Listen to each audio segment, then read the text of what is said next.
we might consider this quick video to be a companion piece to my earlier video, The Hood Conundrum, and as my interests include naval history, it was, like Thanos, inevitable. The second series of the Next Generation brought us the Excelsior-class starship USS Repulse, NCC 2544, specifically in the first episode The Child and the 7th episode Unnatural Selection. The Star Trek Encyclopedia states that she was named for the British battlecruiser that fought in Earth's Battle of Midway in World War II.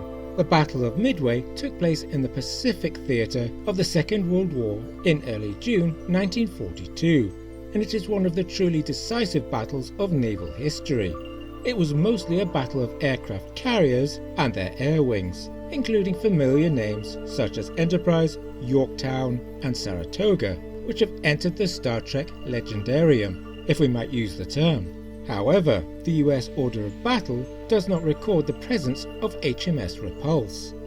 This cannot be much of a surprise though, as in December 1941, 6 months before the Battle of Midway, the Repulse, in company with the battleship Prince of Wales, was in the South China Sea. She was returning to Singapore, having initially gone north to disrupt the plans of the Japanese invasion force threatening British Malaya and the Straits settlements.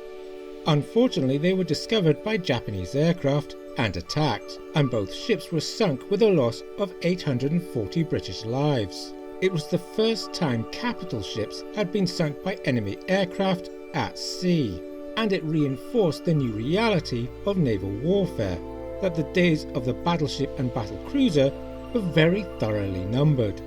That the starship Repulse should be named in honour of the British battlecruiser is in keeping with the naming of other ships in the Star Trek universe, but it is curious the writers should link the battlecruiser with the Battle of Midway, and even more curious that the statement managed to be repeated in the 3rd edition of the Encyclopedia.